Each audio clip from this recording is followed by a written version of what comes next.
What's going on, everyone? In this video, I'm going to give you the top 5 questions I get from every seller before they go to list their home in the market. Starting with number 1, the most popular question I get, hands down, when is the best time to sell their home in San Antonio, Texas? It's kind of a loaded question because it depends on the seller and their unique circumstances. Some sellers might have to sell in a certain time frame.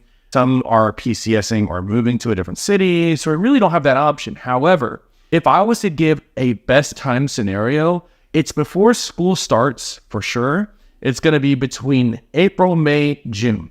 And once school kind of ramps back up, we see a huge decline in showings because all the families are getting ready for school, getting school supplies, etc. How can I increase the value of my home before I sell? I don't tell sellers to do a complete renovation, and it is situational because sometimes when you list with me, I'm going to do a consult with you. I'm going to go in your home. We're going to walk the home. You're going to show me all the key highlights of that home and any kind of deficiencies that I know or I see or smell. I'm going to let the sellers know at the table. A lot of times, if I smell pet dander or pet odor, I'm going to tell them to go all in on making sure that home does not smell like pets. This could deter a lot of buyers, especially if they have allergies in San Antonio. What are the common mistakes that home sellers make and how can I avoid them?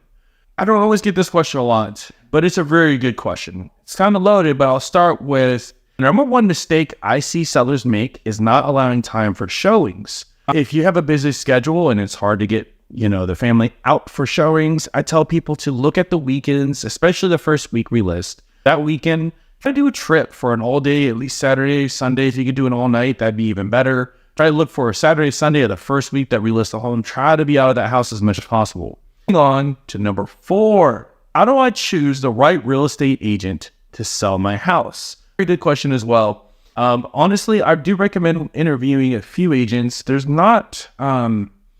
a abundance of agents who do not do this full time.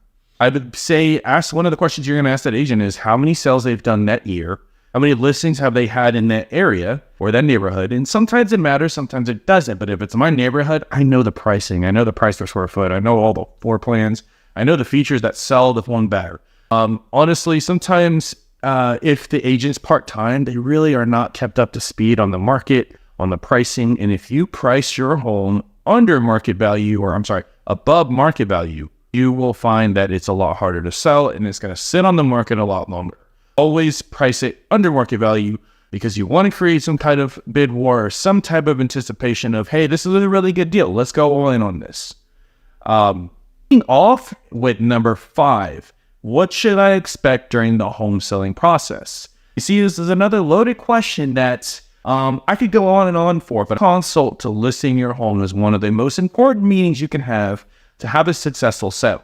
Because when we get your home on the market and we go live and we're actually on the MLS, all the hard work's been done. We've already cleaned the house, we prepared it, we've consulted, we've done staging, we've done painting, we've decluttered, all the list goes on. We've done all this. After we list the home, we're prepared to show it. There's a lot of market swings right now, and we're seeing a slower market where the interest rates are so high, buyers want to take their time to make the right decision on that home, buy prosper the home that they like. So the home could very well sit on the market for 2 to 3 months, which is not unheard of in this market. When there was COVID and the rates were 2 to 3%, homes were not lasting longer than 2 weeks. But honestly, on average, you should anticipate the home being on the market for 2 to 3 months at a time before we get it under contract and closed. Because once we get an offer, it still takes 30 days of negotiations and things that can come up during the transaction that could delay the closing as well. So on average, 30 days after you get a contract, you can close. Wrapping all that up, I hope this information is helpful for you. If you're looking to list your home in the market this year in San Antonio, feel free to reach out. My contact information is all below. It's on the channel. My number is 210-997-0763. Honestly, just a phone call away or a text message away, and I will get back to you as soon as I can to help you with your home buying selling process. Take care, and I will talk to you soon. Bye.